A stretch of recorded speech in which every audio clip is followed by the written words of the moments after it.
ada subsistem hulu dan subsistem hilir. Nah, subsistem hulu itu mereka yang menyediakan sarana produksi, orang yang menjual pupuk, orang yang menjual bibit, itu kan mereka adalah bagian daripada dari kita. Iya, betul. Iya kan? Kemudian subsistem budidaya, orang yang melakukan usaha di sektor cocok tanam, ya kan? Yeah. Kemudian masuklah misalkan ke perusahaan pengolah.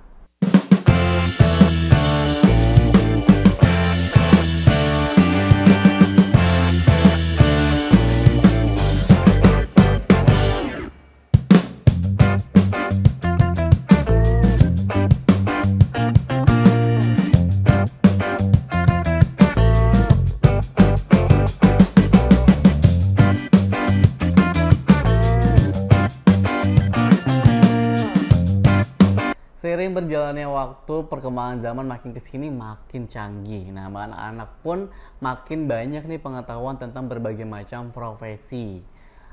Apalagi anak-anak zaman sekarang kan udah mainnya gadget ya kan. Semuanya ada di gadget, jadi mereka lebih gampang mencari informasi. Kayak dulunya mungkin cita-cita jadi polisi, tapi seiring berkembangnya waktu mungkin akan berubah. Nah, sama halnya dengan yang akan kita bahas pada hari ini. Kita kedatangan tamu yang sangat keren karena ini menjadi salah satu favorit di kampus katanya. Kayaknya sih masih ya. Soalnya dari tahun lalu kita ketemu lagi tahun ini nih, itu masih jadi favorit gitu. Makin hari makin tahun nih ketemu itu makin ganteng aja nih. Tambah muda aja, heran nih. Nanti kita tanya tipsnya apa nih. Hari ini ada Pak Yayat Rahmat. Selamat datang Bapak. Selamat datang. Terima kasih ini sudah diundang ini. Sama-sama, kita ketemu lagi ya Pak ya. Okay. Sehat Pak? Alhamdulillah sehat. Tuh kan, senyumnya itu memang sangat-sangat menawan sekali gitu ya. Jadi mahasiswa tuh jadi nggak takut gitu ya Pak ya. Emang itu Pak yang dibangun ya Pak itu? Betul. Itu yang dibangun atau memang aslinya nggak gitu? Saya itu memposisikan tidak sebagai dosen, tapi teman belajarnya mahasiswa. Nah itu yang saya tanamkan. Ini agak susah Pak. Jadi teman belajar tuh agak susah. Kadang-kadang temen dekat banget juga kadang-kadang ngelunjak gitu juga kan. Tapi enggak ya Pak sejauh ini anak-anak aman ya Pak ya. Alhamdulillah. Ya makanya Pak Yat menjadi salah satu favorit di kampus gitu. Apalagi buat kalangan teman-teman di pertanian nih ya kan Pak. Banyak prestasi-prestasi dan juga ditorehkan sama Pak Yayat tentunya. Kemarin juga selamat Bapak udah lulus. Terima kasih. S2-nya. Terima kasih Mas Dery. Keren ini sekali. Atas dukungan dan supportnya ini. Aduh, bisa aja Bapak ini. Kita kan baru ketemu kalau acara doang. Bapak tadi dia disinggung, di depan udah nyinggung nih bahwa sekarang tuh pergeseran tuh sudah semakin ada gitu kan ya. Perubahan, perbedaan sudut pandang lain sebagainya gitu. Apalagi kita kalau ngomongin pertanian, Pak. Okay. Apakah ada nggak sih gitu anak-anak sekarang yang memang melirik terhadap prosesi petani itu kan? Bahkan dulu kalau misalkan kita kan ngomongin kalau dulu orang tuanya nih, misalkan orang tua aku petani, ibuku petani, ayahku petani, bapakku petani, ibuku petani, pasti anaknya jadi petani juga. Nah kalau sekarang kan enggak kan Pak? Bisa jadi bapak ibunya petani atau bapak ibunya buruh, tapi si anaknya punya perspektif lain nih terhadap sebuah profesi atau cita-cita yang dia inginkan. Nah itu Bapak melihatnya seperti apa sih Pak? Ya, terima kasih Mas Dery atas waktunya nih saya bertemu lagi di apa namanya? Hanya talk show Pak. Talk show bincang-bincang dengan dunia pertanian. Sebenarnya kalau saya ngomong sejarah itu kayaknya nggak cukup deh waktunya. Ngomong sejarah pertanian, kenapa sih kok sampai kita seperti ini kan begitu kan? Ini itu kan apa namanya warisan dari nenek kita yang sudah dirubah mindsetnya oleh penjajah kita bahwa bangsa Indonesia, mari rame-rame kita tinggalkan sektor pertanian kan begitu. Padahal kita tahu di negara-negara yang jauh lebih maju dari Indonesia, pertanian justru jauh lebih maju. Nah, pertanyaannya di kita kenapa? Di kita kenapa kok justru kalau saya bilang kita pertanian ditinggal enggak juga. Kita maju, memang kita merangkak sedikit. Tapi kalau kita mundur kayaknya enggak deh. Enggak ya, tetap ada selama ada manusia di bumi ini, pasti kita ngomong pertanian itu pasti harus dong. Jadi saya katakan bahwa ketika kita ngomong pertanian, maka kita berbicara mengenai pangan. Ketika kita berbicara mengenai pangan, maka disitulah kita menyebutnya sistem pangan. Kalau sistem pangan, tentu ini banyak sekali yang perlu kita pahami. Ini saya pengetahuan buat masyarakat juga gitu.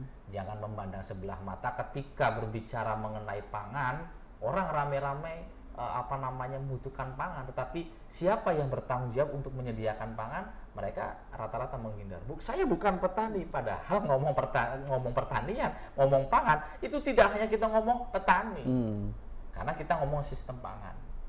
Nah begitu. Contoh kemarin kita pandemi, sektor yang paling ramai apa sih? Sektor kesehatan. Iya. Kesehatan ini harus didukung oleh apa? Oleh produk pangan. Orang rame-rame mencari produk pangan yang sehat, ketersediaan gitu. Nah, itu kan. Iya. Tetapi mereka hanya pada aspek hilir. Aspek hulunya ditinggalkan. Iya. Padahal sistem pangan itu dari ngomong hulu ke hilir. Tentunya. Nah, satu itu. Yang kedua, ketika ketersediaan produk pangan tidak ada, yang disalahkan siapa? Petani. Betul nggak? Betul. Nggak fair dong. Padahal ngomong ketersediaan pangan itu dari hulu bagaimana petani memproduksi hasil pangan sampai taruhlah perusahaan mengolah hasil dari dari hasil budidaya, kemudian distribusikan sampai kita kepada konsumen. Itu tanggung jawab kita juga selaku konsumen untuk mempertahankan ketahanan pangan. Contoh, apakah kita sudah punya kesadaran kalau kita makan cukup dengan setengah piring, ya sudah kita harus makan setengah piring dong. Jangan ngambil satu piring.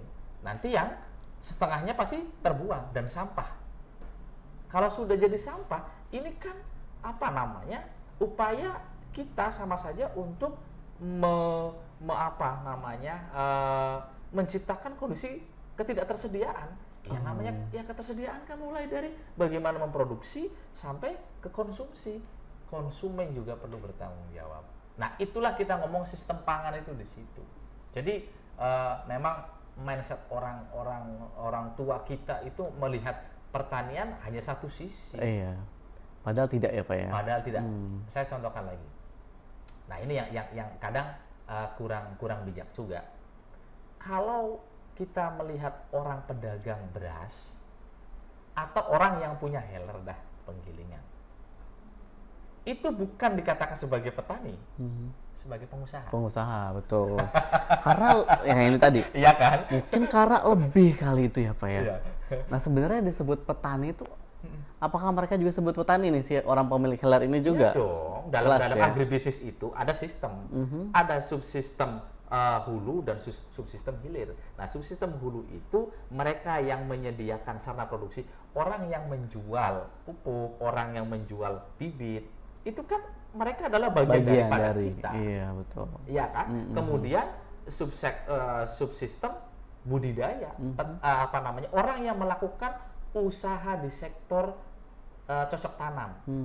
Iya kan? Yeah. Kemudian masuklah misalkan ke perusahaan pengolah. Di situ ada Indofood dan sebagainya lah. Kemudian didistribusikanlah produk pangan itu. Oke. Nah, berarti kalau dari yang Bapak jabarkan, artinya kenapa profesi petani ini, di bidang petani kurang menarik, karena mungkin yang dilihat tadi, yang kotornya saja, maaf ya Pak, memangnya di sawahnya. Tapi kan memang proses itu yang harus ditempuh gitu kan ya. Nah, mungkin orang-orang tuh melihat anak-anak khususnya generasi sekarang tuh, ya mungkin teman-temanku juga ada berpandangan seperti itu. Ya itu karena dia yang melakukannya gitu loh Pak. Bukan yang memang orang di balik tadi, mungkin salah satu prosesnya adalah ke pengolahan bahan bakunya gitu, atau tadi ada di hellernya gitu loh Pak. Nah, tapi kan dari awal ini si petani ini ya nih, padahal semua itu adalah the whole bagian dari sistem pangan atau bagian dari pertanian juga kan ya Pak ya. Iya, betul. Oke, ini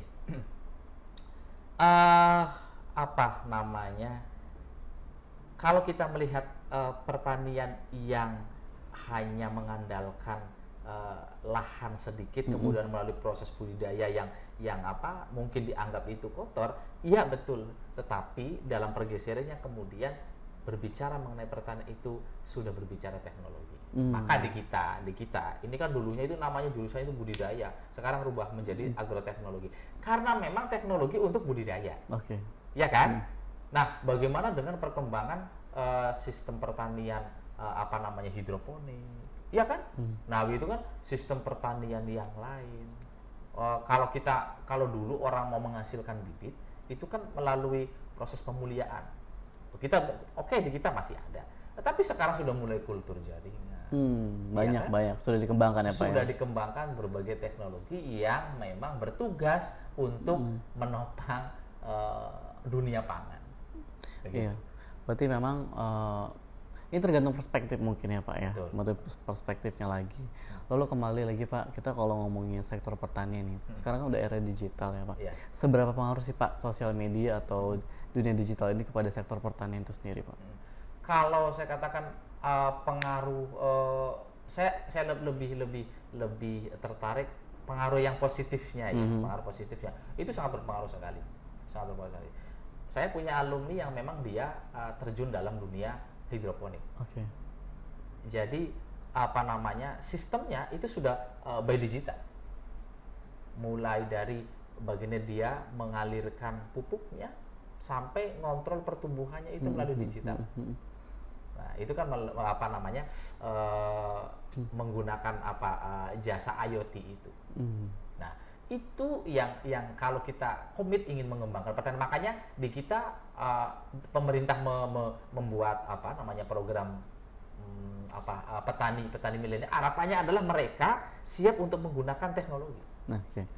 Karena mungkin dari secara usia mereka lebih bisa untuk berkembang dan belajar kali ya Pak ya. Makanya akhirnya pemerintah mencanangkan program petani milenial itu sendiri. Nah, kalau kita mungkin yang disampaikan di depan kurang, tapi kan ada ya Pak ya. Ada teman-teman generasi muda yang memang terjun di dunia pertanian gitu. Ini kita kalau ngomongin cuaca di Indonesia kan 2 iklim nih. Ya. Tropis dan juga musim hujan dan juga musim panas gitu ya Pak. Ya. Nah, ini seberapa besar pengaruh iklim ini kepada teman-teman petani nih Pak? Ya kalau dari aspek ini ya, dari aspek budidaya sangat berpengaruh di kita. Tetapi saya katakan lagi bahwa intervensi teknologi itu bisa mengantisipasi ketidakpastian dari cuaca. Okay. Dalam kajian sosial ekonominya, kemudian ketidakpastian permintaan, ketidakpastian stok itu ya pengaruhnya karena memang salah satunya adalah ketidakpastian iklim, ketidakpastian musim dan sebagainya. Tetapi ini kan anggaplah bahwa kita dihadapkan pada sebuah masalah. Tetapi ada kok solusinya, ada dengan menggunakan teknologi. Orang teknologi budidaya hidroponik itu dia tidak mengenal musim kok. Ya, karena dia kan bisa di depan rumah juga bisa ya Pak. Yang kedua, kalaupun budidaya yang konvensional itu contoh di kita ya, karena di Cirebon itu adalah gedong gincu. Teknologi untuk bisa memperpendek memperpendek jarak antara panen dengan itu bisa kok dengan cara pemupukan melalui pemupukan daun dan sebagainya. Itu bisa setiap musim itu ada. Nah, itu teknologi juga. Obsession namanya, itu teknologi obsession itu. Dan itu banyak dikembangkan di teman-teman kita, baik dosen maupun mahasiswa di teknologi itu. Berarti artinya perubahan iklim berpengaruh, tapi tapi kita punya solusinya Pak ya. Bisa diantisipasi dengan menggunakan teknologi.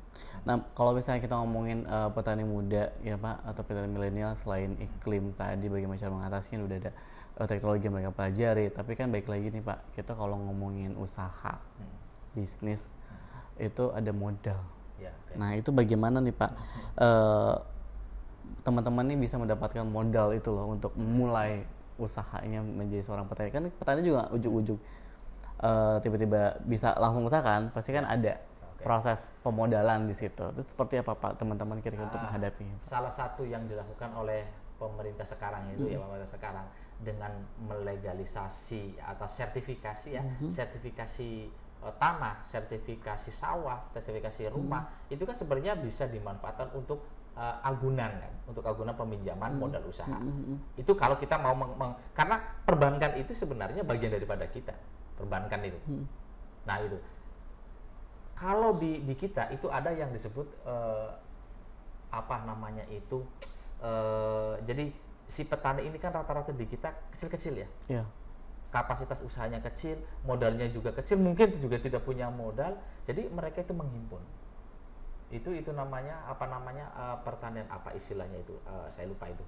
Nah itu jadi mereka menyatu, mereka bersatu, nah begitu kan, kemudian mereka kumpulkan usaha modalnya itu bareng-bareng.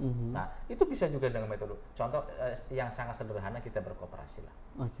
Makanya di pertanian itu tidak lepas dari mata koperasi itu ya, karena memang kondisi petani kita, pelaku usaha pertanian kita itu modalnya kecil-kecil. Maka dengan cara itu mereka bisa mendapatkan modal usaha. Yang paling terdekat adalah koperasi itu sih Pak ya. Itu yang paling mungkin dijangkau sama teman-teman usaha ini gitu ya Pak. Namanya itu corporate farming. Oh, corporate farming. Jadi mereka membuat korporasi. Nah, yang sudah diaplikasikan di wilayah kita itu di komoditas padi. Jadi mereka ya lahannya misalkan 200 tumbak, 300 tumbak, 100 tumbak, itu mereka menghimpun. Nah kemudian ada setelah panen mereka bisa menikmati, dan mereka bisa saling membantu dalam permodalannya. Termasuk juga ada intervensi dari pihak luar, misal ada perusahaan pupuk. Saya lihat di Indramayu itu bagus itu corporate farmingnya itu. Ya artinya balik lagi kita sebagai warga negara Indonesia yang gotong royong ya Pak ya. Betul. Kalau corporate farming artinya menggabungkan beberapa sektor dan beberapa lahan dan semacam untuk akhirnya nanti hasilnya menjadi permodalan buat teman-teman juga kan. Betul. Gitu ya, Dan Pak, tidak hanya petani budidayanya, tapi pelaku usaha yang lain nih. Itu bisa juga. Bisa bergabung. Jadi saya pernah mengaplikasikan corporate farming itu petani, kemudian perusahaan pupuk, kemudian healer, itu mereka bergabung jadi satu. Kemudian melakukan usaha bareng-bareng. Nah, apa keuntungannya? Ini adalah keuntungannya integrasi usaha.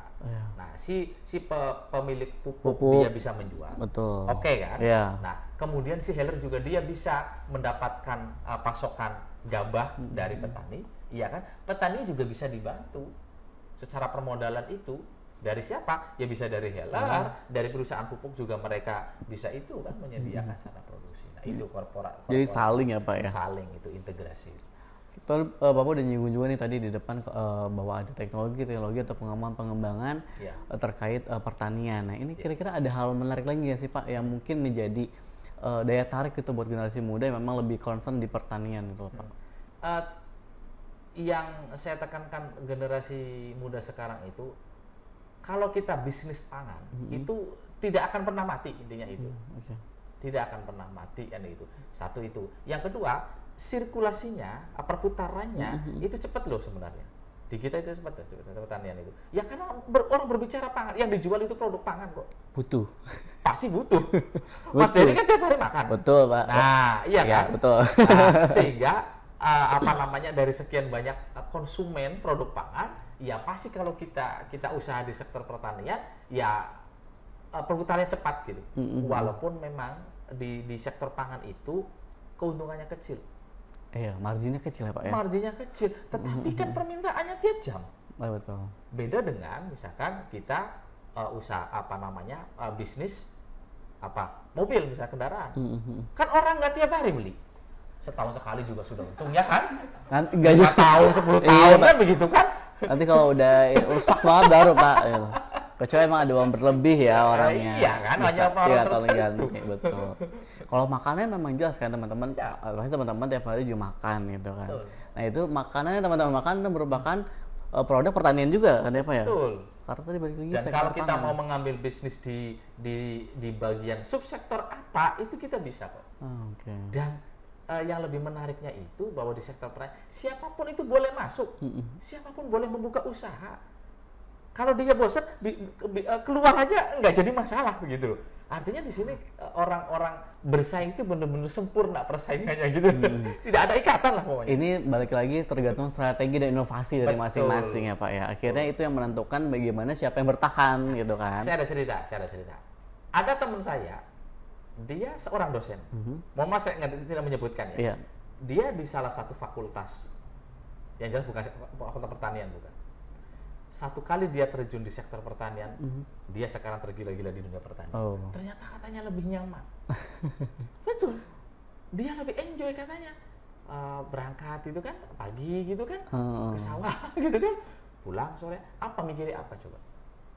mau mikir krisis enggak juga.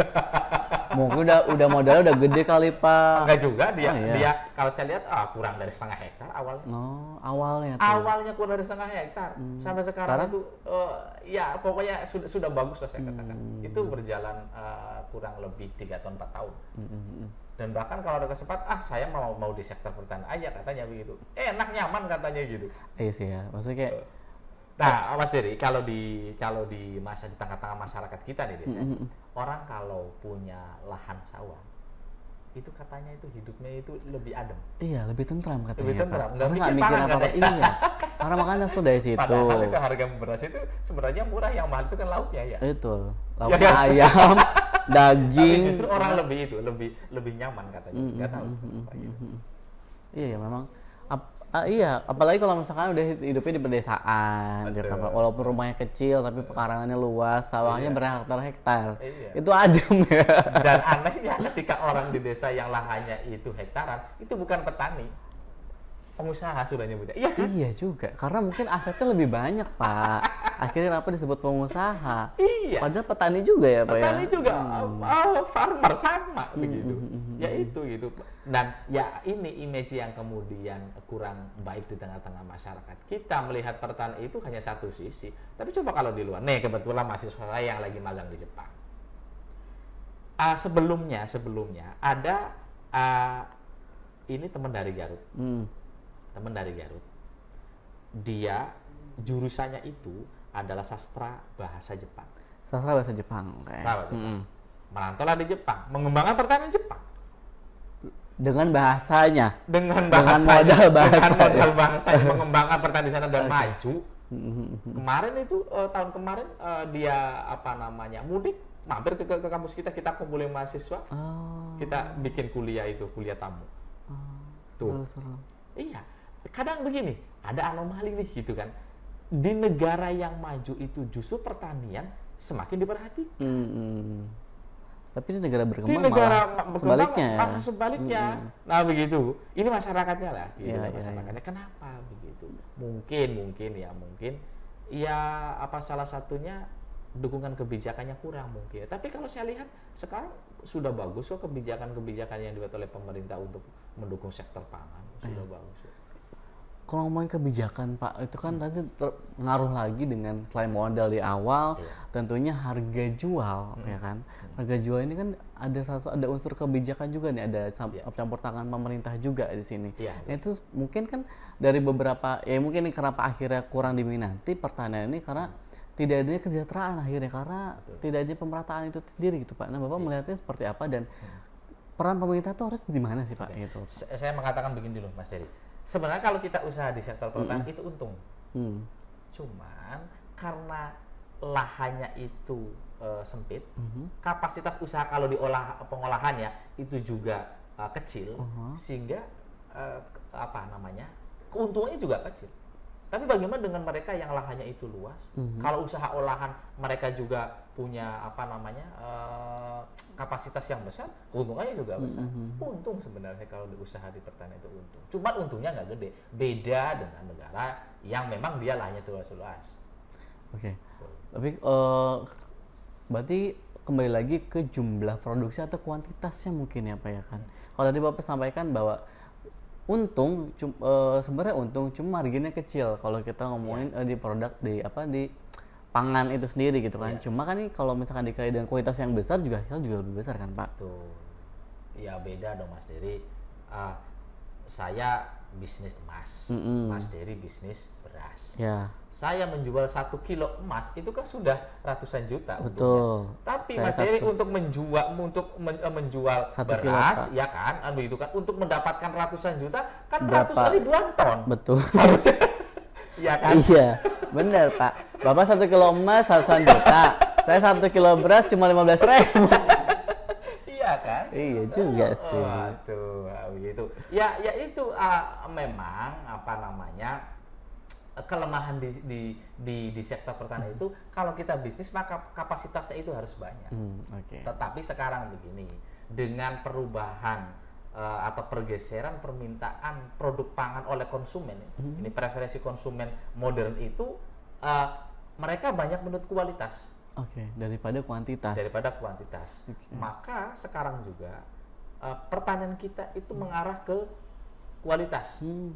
Artinya kalau kualitas ya sudah pasti itu, artinya kualitasnya juga perlu diperbaiki sekarang itu. Kualitasnya harus diperbaiki. Walaupun misalkan contoh, saya bedakan antara beras non organik dengan beras organik. Ya.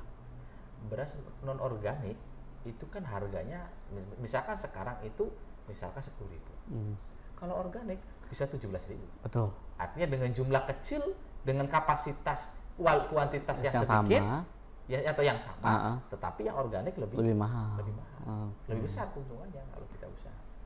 Nah, itu salah satunya. Begitu juga praktek di pertanian yang dengan menggunakan sistem hidroponik. Sayur hidroponik itu jauh lebih mahal. Betul. Ya. Kenapa itu, Pak? Karena kualitasnya lebih bagus. Kualitasnya lebih terjamin. Kalau gitu berarti kan memang banyak banget nih pengaruhnya pemerintah ini sendiri.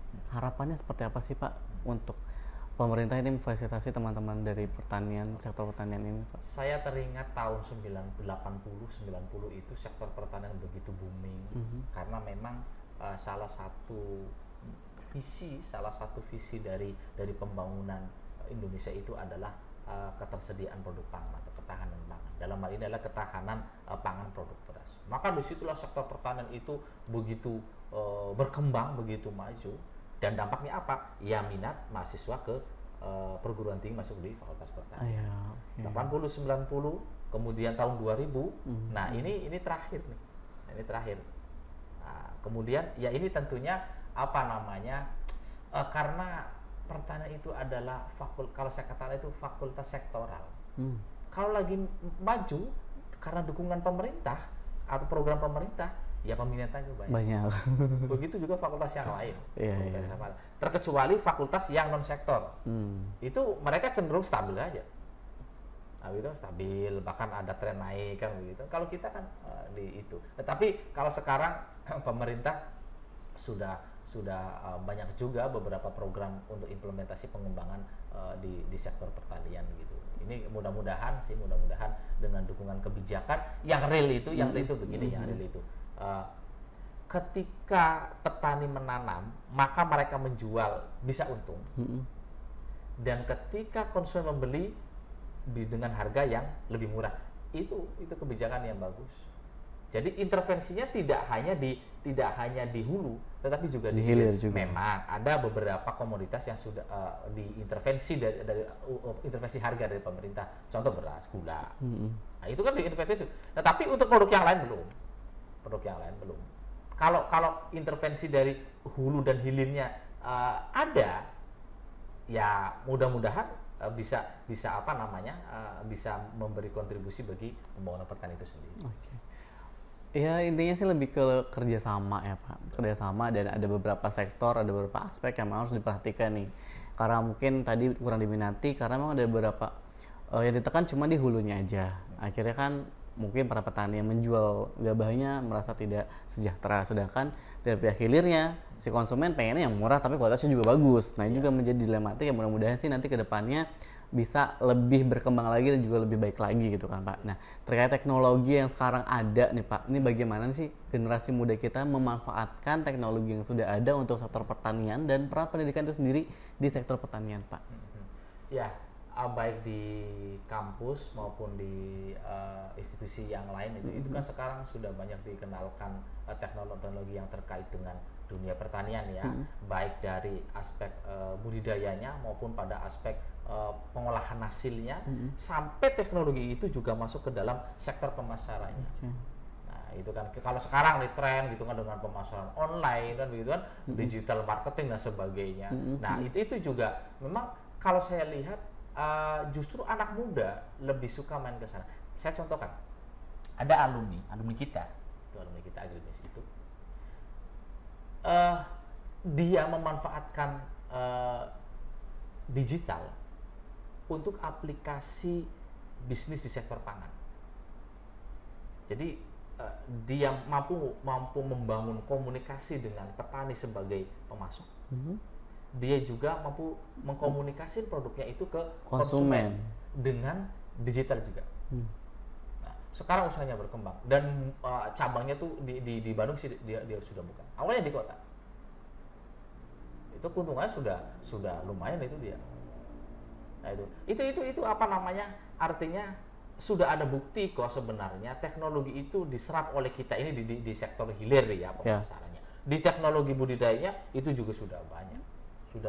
Nah, yang jadi pertanyaan adalah seberapa banyakkah ketersediaan teknologi itu bisa memenuhi kebutuhan masyarakat petani kita. Kalau hanya mengandalkan bantuan pemerintah, ya kurang dong. Jelas kurang ya Pak ya? Jelas kurang. Nah, lagian kalau apa namanya dari pemerintah ini kan biasanya teknologinya memang sudah tersedia. Kalau misalkan teknologinya rusak, biasanya susah untuk diperbaiki. Iya kan? Betul. Yang baik itu adalah memang teknologi yang sesuai dengan kebutuhan masyarakat dan dihasilkan dari masyarakat sendiri. Jadi kalau ada apa-apa, perbaikannya masyarakat yang perbaiki. Iya, karena mereka juga yang lebih tahu ya kan Pak. Jadi sesuai dengan dari masyarakat untuk masyarakat sendiri. Jadi ketika ada kendala atau apapun lebih mudah dan lebih cepat ya Pak ya. Dan itu karena sudah banyak apa namanya lembaga-lembaga. Apalagi kita di perguruan tinggi tentu menghasilkan berbagai teknologi baik yang sifatnya apa namanya teknologi pengetahuan maupun teknologi alat gitu yang sudah dihasilkan. Oke, berarti banyak kemarin lulusan dari pertanian UGJ juga yang sudah berhasil dan mengembangkan teknologi yang ada atau akan menciptakan yang baru Pak? Menciptakan yang baru dan saya katakan mahasiswa sekarang itu jauh lebih inovatif loh pemikiran. Oh iya. Beneran, mereka lebih adaptif, mereka lebih kreatif di dalam menyerap dan mengembangkan teknologi. Oke, daripada dulu ya, karena mungkin sekarang secara sarana prasarana juga lebih didukung kan ya Pak. Betul. Apalagi di kampus juga sangat mendukung sekali kan Pak untuk prasarananya. Betul. Jelaslah mudah-mudahan sih anak-anak muda sekarang lebih aware terkait pertanian dan sektor pertanian bahwa ini juga menjadi salah satu sektor yang penting dan sangat-sangat berpotensi ya Pak ya untuk kita sama-sama tekuni gitu loh. Apalagi dari kampus UGJ sendiri sekarang saat ini lagi melaksanakan magang di Jepang ya, mudah-mudahan nanti ketika mereka pulang akan memberikan informasi dan ilmu-ilmu yang sudah mereka dapatkan kepada teman-teman yang ada di sini gitu ya Pak. Ya mudah-mudahan juga nanti tahun selanjutnya bisa ada regenerasi dari teman-teman yang magang di luar negeri lagi khususnya di Jepang dengan membawa ilmu-ilmu baru tentunya untuk kita semua yang ada di sini ya Pak ya. Betul. Itu harapannya, tidak hanya ya mohon maaf nih Mas Dery, tidak hanya seenak magang di Jepang dapat ini kan begitu gaji, tidak hanya itu, tapi yang kami harapkan dari lembaga itu bagaimana mereka bisa mengadopsi teknologi yang ada di sana kemudian ditularkan nih ke adik-adik kelasnya gitu. Ya, betul. Ya, mudah-mudahan nanti kita tunggu teman-teman yang pulang dari Jepang akan membawa hadiah apa untuk adik-adiknya di sini ya Pak ya. Pak ya, terima kasih banyak sudah mampir di Hanya Talk Show. Kita ketemu lagi nih, mudah-mudahan Bapak bisa sehat selalu. Amin. Tahun depan kita ketemu lagi berarti. Siap. Terima kasih teman-teman yang sudah menyaksikan Hanya Talk Show kali ini. Mudah-mudahan apa yang kita diskusikan hari ini bisa bermanfaat buat teman-teman semua. Jangan lupa like, comment, dan subscribe. Dan jangan lupa juga untuk kepoin Instagramnya pmb.ugj atau Faperta ada Instagramnya Pak? Ada. Apa Faperta UGJ untuk info-info terkait pertanian lainnya dan info-info buat kalian semua yang memang ingin masuk ke pertanian bisa langsung kontak ke Instagram yang ada di bawah, nanti aku tulis di deskripsi box ya. Terima kasih banyak sekali lagi buat teman yang sudah nonton. Sampai ketemu di lain episode. Tetap di Hanya Talk Show hanya di sini.